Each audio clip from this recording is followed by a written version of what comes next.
¿Has oído hablar del versículo secreto de la Biblia que atrae riqueza inmediata? No, esto no es superstición barata ni promesa de un pastor estafador. Estamos hablando de un código ancestral, escondido en palabras sagradas, velado por siglos y que, cuando se comprende correctamente, transforma la mente de escasez en una máquina de prosperidad. Pero hay un precio, porque ese versículo no te entrega oro, te exige fuego. La mayoría de las personas vive como si hubiera un techo invisible sobre sus cabezas. Luchan, trabajan, se sacrifican y siguen en el mismo lugar, como si la vida fuera un desierto infinito y cada esfuerzo terminara en un oasis de espejismo. Y en ese desierto hay un mapa, un código, un secreto escondido en un libro que muchos llevan consigo, pero pocos logran descifrar. Napoleón Hill, autor de Piense y hágase rico, pasó más de 20 años investigando a los hombres más ricos del mundo, y aunque nunca lo dijo abiertamente, hay un principio en su filosofía que resuena directamente con un versículo olvidado de las Escrituras.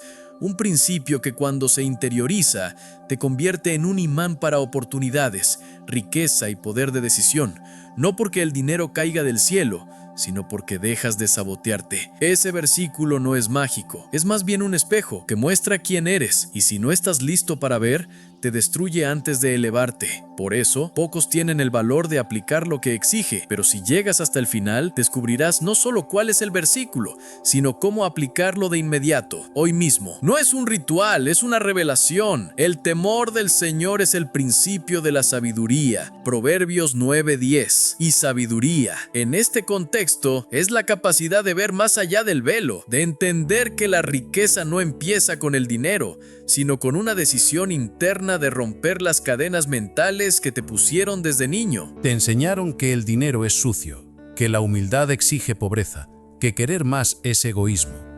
Esas ideas no vinieron de Dios, vinieron de hombres temerosos que no soportan ver crecer a otros, hombres que usan la Biblia como cadena en vez de espada.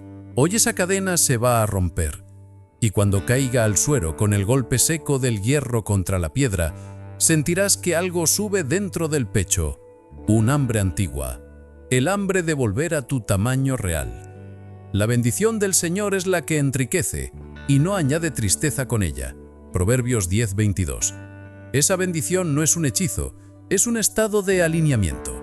Y en el próximo bloque, entenderás cómo Napoleon Hill usó este principio para descifrar los secretos de la élite y por qué la mayoría nunca tendrá el valor de escucharlo hasta el final. Napoleon Hill no era pastor, ni místico, ni un millonario excéntrico en busca de seguidores. Era un hombre común que se convirtió en espía del éxito.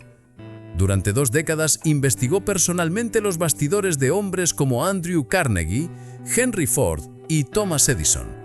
No por los autos, las fábricas o las invenciones, sino por el origen invisible de la fortuna, el pensamiento.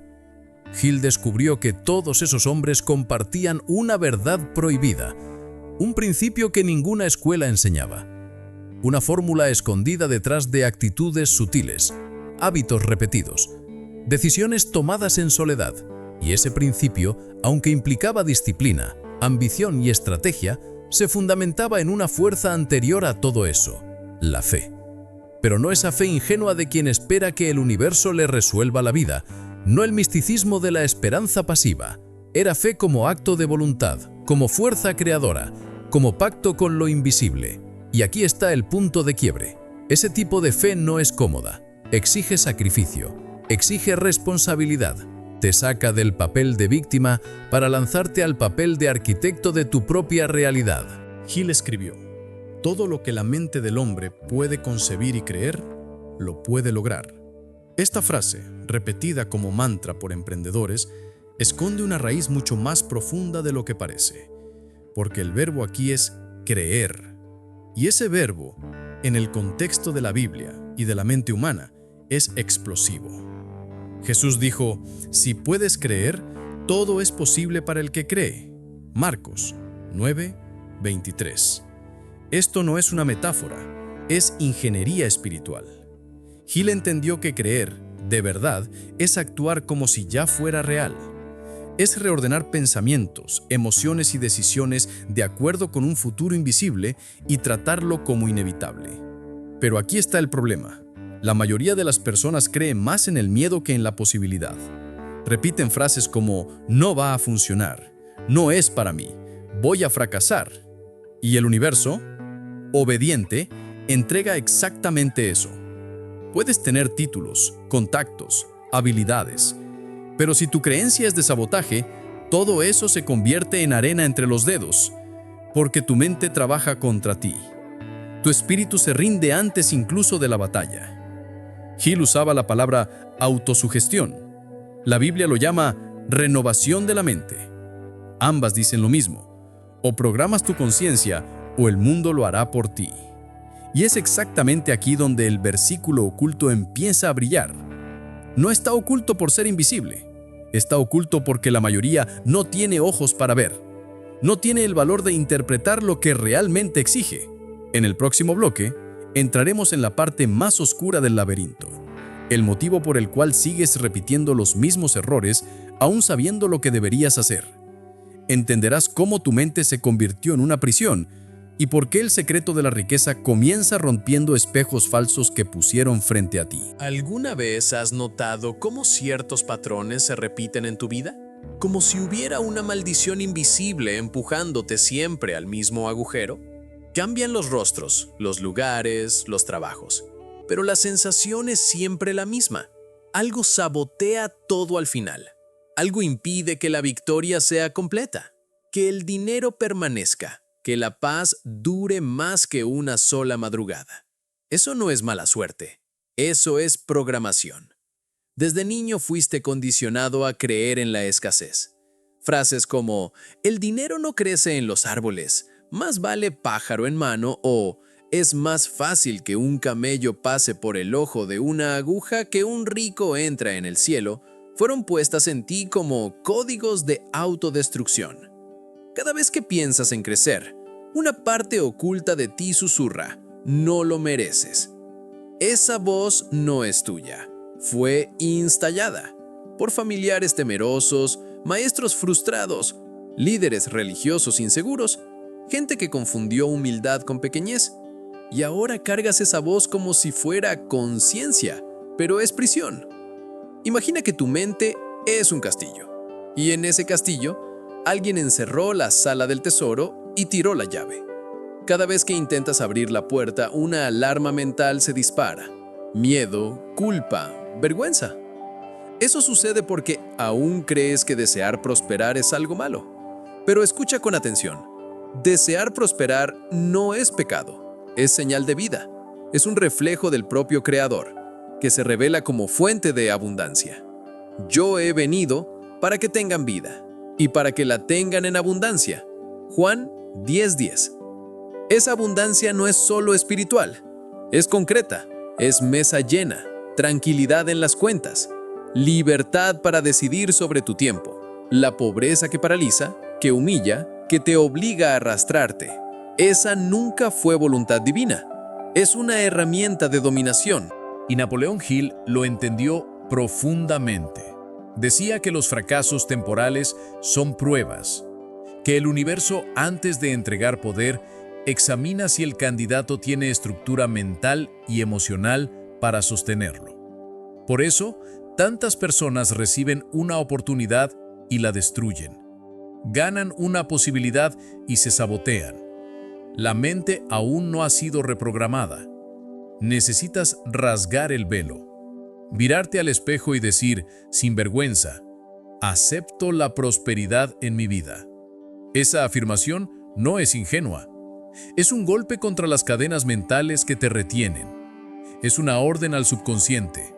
Es una contraseña para abrir el cofre interno donde tu verdadera fuerza está encerrada.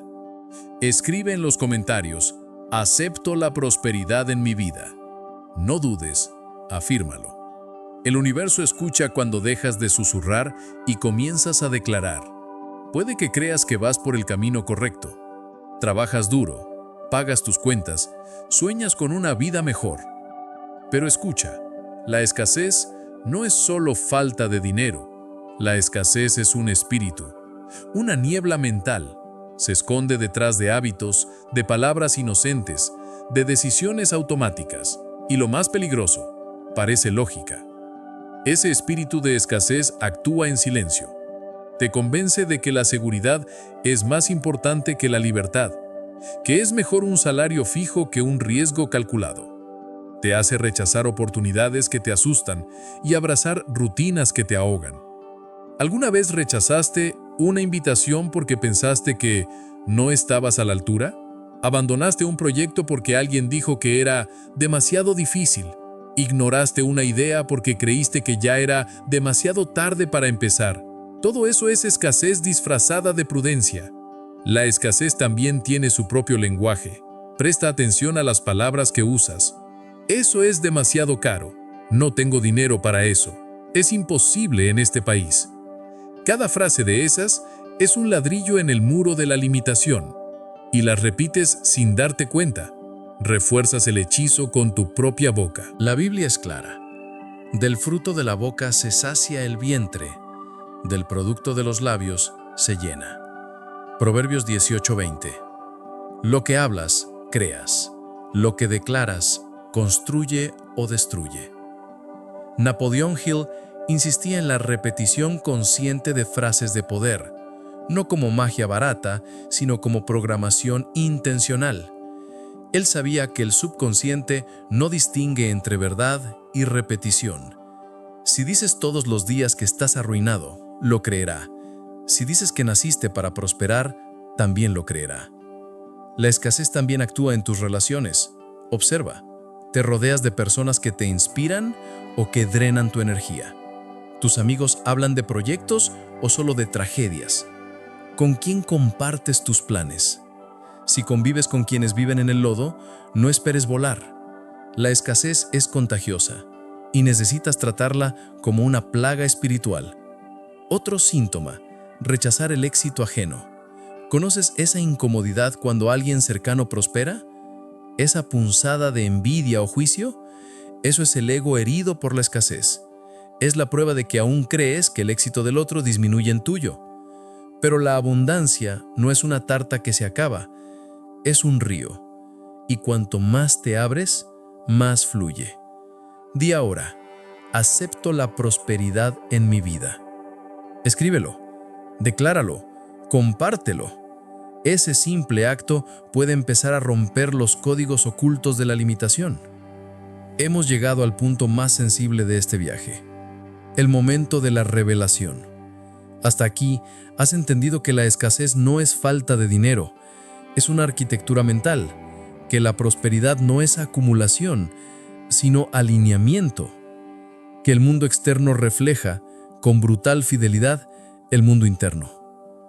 Ahora es hora de exponer la llave, el código escondido, que si se comprende de verdad, puede cambiar el juego. El versículo es este, porque ¿cuál es su pensamiento en su corazón? Tal es él. Proverbios 23:7. Detente, léelo de nuevo, no con ojos de religión, sino con ojos de quien ha sido engañado toda la vida. ¿Cuál es su pensamiento en su corazón? Tal es él.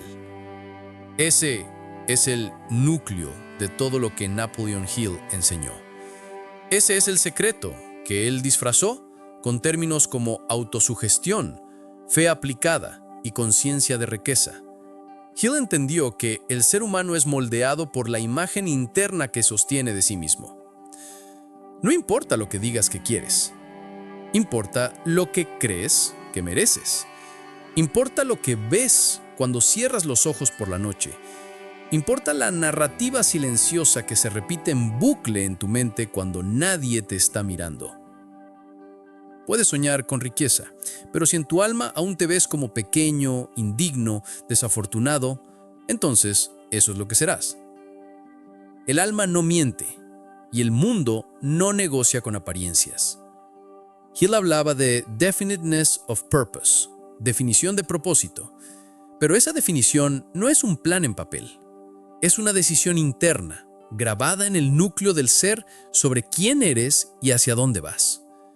Cuando esa decisión es verdadera, el universo se inclina. Este versículo, ¿cuál es su pensamiento en su corazón? Tal es él. Lleva una sentencia silenciosa. Advierte, estás creando tu realidad todo el tiempo, lo notes o no. Tus pensamientos no son neutros. Tus emociones no son inofensivas. Todo en ti está emitiendo una orden. Y lo peor, la mayoría envía órdenes de autodestrucción. La gente dice, quiero ganar, pero piensa como víctima. Pide una oportunidad, pero carga con miedo a fracasar. Desea libertad, pero se sabotea cada vez que algo empieza a funcionar. No es mala suerte, es coherencia inconsciente. Napoleón Hill decía que la fe, cuando se une a un deseo ardiente, crea una fuerza magnética irresistible.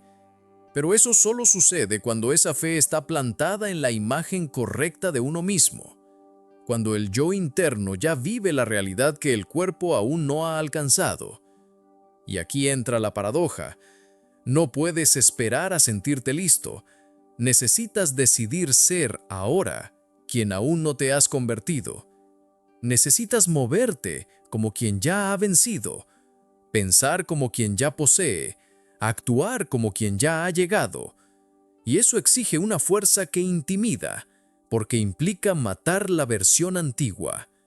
Ya entendiste el versículo, ahora necesitas convertirlo en carne, en sangre, en rutina, porque el peligro es saber y no aplicar. Cuando la verdad es ignorada, se convierte en juicio. ¿Cuál es su pensamiento en su corazón? Tal es él. Esto significa que tu realidad es consecuencia directa de la imagen interna que sostienes cada día. La pregunta es, ¿cómo cambiar esa imagen? ¿Cómo reprogramar el inconsciente que fue entrenado durante años para esperar lo peor, para desear poco, para aceptar migajas?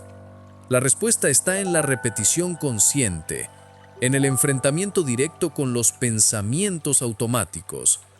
El primer paso es identificar las órdenes invisibles que repites mentalmente. Anota tus creencias, ve profundo. Pregúntate, cuando pienso en dinero, ¿qué siento? Cuando veo a alguien prosperar, ¿qué siento de verdad? Cuando imagino mi vida próspera, ¿qué surge primero, deseo o miedo?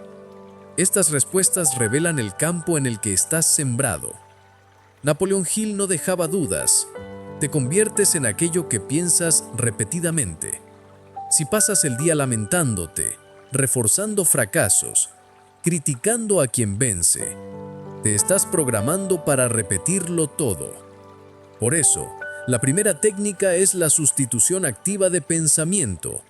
Cada vez que surja un pensamiento de limitación, lo confrontas, no con negación vacía, sino con afirmación contraria. Eso es demasiado caro para mí. Sustitución. Estoy aprendiendo a atraer recursos para todo lo que deseo. Nunca puedo ahorrar dinero. Sustitución. Estoy desarrollando la mentalidad de abundancia y libertad. Estas frases, repetidas con intención, empiezan a cambiar el escenario interno. Reprograman los circuitos cerebrales. Hill llamaba a esto autosugestión y la Biblia, renovación de la mente. Segundo paso, visualización emocional. No basta con imaginar, necesitas sentir. La imagen de tu vida próspera debe ser tan nítida que provoque calor en el pecho, que te emocione, que haga que el cuerpo lo crea. Visualiza tu casa, tu estilo de vida, la libertad de tiempo, los proyectos realizados, no como un deseo distante, sino como una realidad inevitable. Tu cerebro no distingue lo real de lo imaginado con intensidad. Obedece a lo que se repite con emoción. Tercer paso, entorno de coherencia. Necesitas crear un campo a tu alrededor que sostenga esa nueva imagen. Esto significa apartarte, con firmeza, de personas, contenidos y conversaciones que saboteen tu expansión. No se trata de arrogancia, sino de autoprotección. Tu mente está siendo replantada. No se puede sembrar trigo en suelo envenenado. Napoleon Hill hablaba de la importancia del mastermind, un grupo de mentes alineadas con el mismo propósito. debes comenzar a seleccionar con quién compartes tu energía. Todo esto puede parecer simple, pero no lo es. Es revolucionario. Es una guerra invisible contra hábitos mentales arraigados. Y solo quien lo ha intentado sabe cuánto resiste el inconsciente.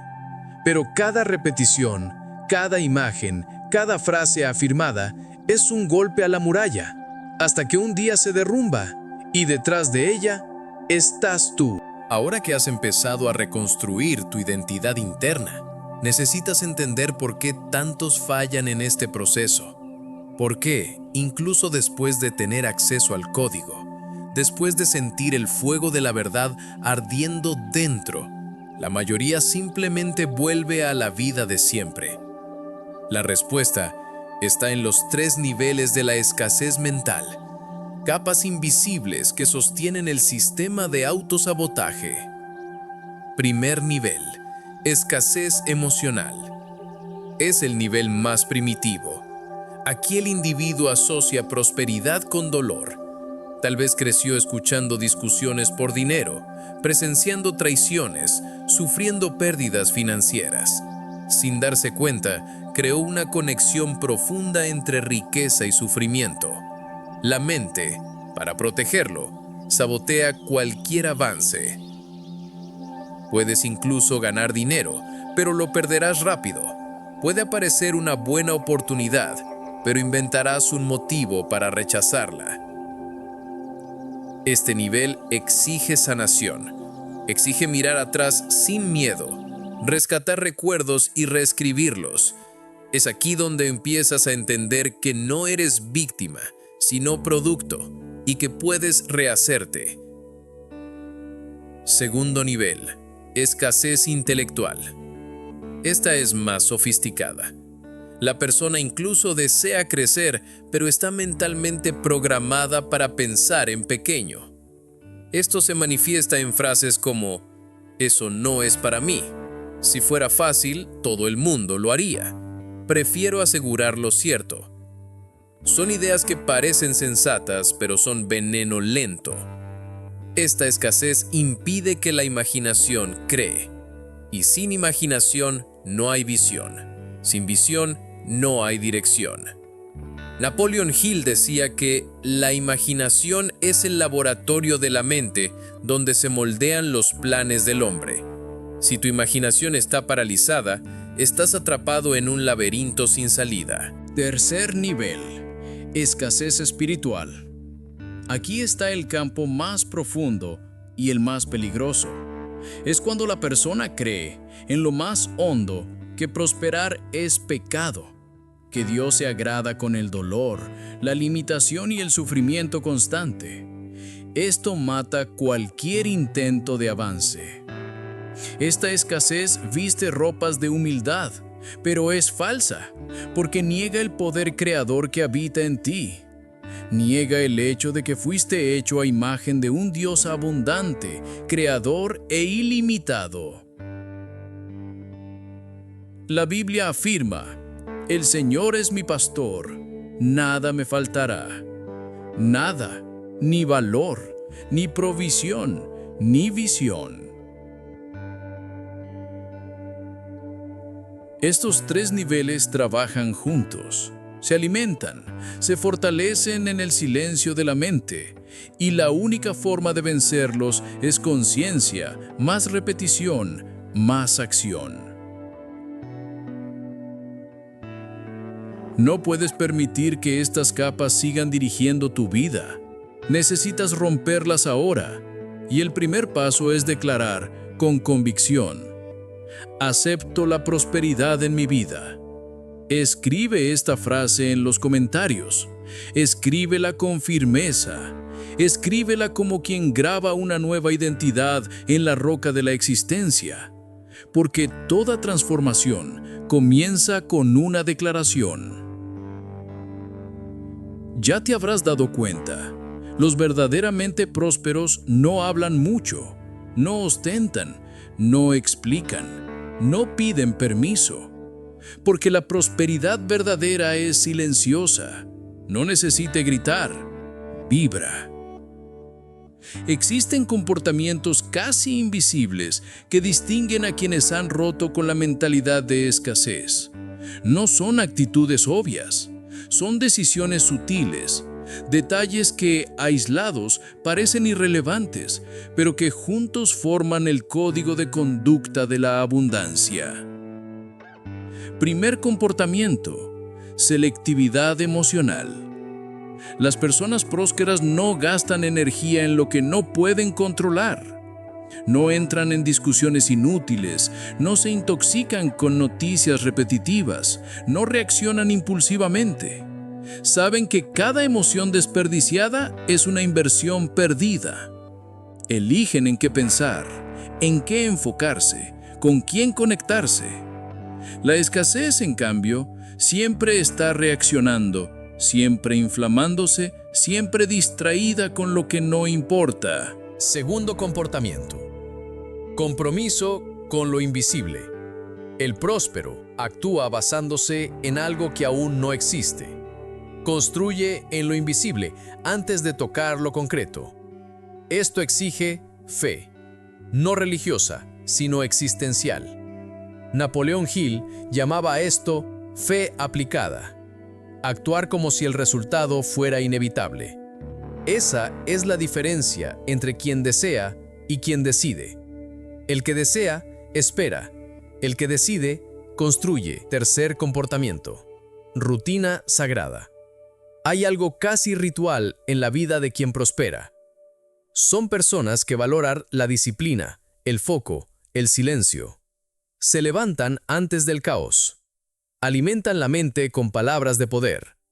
Cuidan el cuerpo porque saben que la energía es combustible para la creación. No importa si están ganando mucho o poco. El comportamiento no cambia, porque no es circunstancia, es identidad. Cuarto comportamiento: honra. La verdadera prosperidad lleva honra, respeto, gratitud. El próspero no escupe en el plato donde comió. Reconoce las pequeñas bendiciones, paga sus deudas, cumple su palabra. La escasez, en cambio, vive de la trampa, busca ventaja, rompe acuerdos, huye de los compromisos. Y esto no es solo moral, es energía. El universo cierra puertas a quien rompe pactos. Quinto comportamiento: visión a largo plazo. Quien vive en escasez lo quiere todo ahora. Vive en la desesperación. Cambia el futuro por un alivio inmediato. El próspero siembra. Entiende que plantar exige tiempo, que cada semilla tiene su ciclo. Soporta el proceso. La escasez vive saltando de idea en idea. Empieza y se detiene. Inicia y abandona. Resultado: nada echa raíces. El verdadero próspero no es el que tiene mucho, sino el que sabe crecer sin perder la esencia, que lleva la abundancia como un estado de ser, no como una exhibición. Y todo esto comienza dentro, en la imagen oculta, en la imaginación sagrada, en el versículo que llevas en el alma. ¿Cuál es su pensamiento en su corazón? ¿Tal es él? No todos llegarán hasta aquí. Muchos se detuvieron en los primeros minutos. Otros escucharon pero no absorbieron. Pocos siguen hasta el final, y no por casualidad. La verdad pesa. Exige algo que pocos están dispuestos a entregar. Ruptura. Ruptura con la versión vieja de uno mismo. Ruptura con creencias heredadas. Ruptura con la idea cómoda de que el problema siempre está afuera. Este viaje no trata de hacerse rico de la noche a la mañana. Se trata de cambiar de identidad, de reconocer que siempre has estado creando, solo que con códigos equivocados. El versículo oculto revela: ya eres aquello que imaginas ser. Y eso debería incomodar, porque si tu vida está estancada, la imaginación que te gobierna también lo está. Napoleón Hill no prometió atajos, reveló principios. Y los principios no tienen preferencias, funcionan para todos, pero solo responden a quienes tienen el valor de aplicarlos con radicalidad. La mente antigua no puede cruzar hacia el nuevo territorio. Algo tiene que morir. Ahora, la llave ha sido entregada. El versículo revelado: La armadura de la vieja mentalidad empieza a resquebrajarse. A partir de aquí, todo lo que hagas será reflejo de una elección: seguir arrastrándote con las ideas que te sabotean o nacer de nuevo como creador consciente. Escribe en los comentarios: acepto la prosperidad en mi vida, porque toda transformación comienza con una afirmación. Hasta la próxima. Que el Señor esté contigo.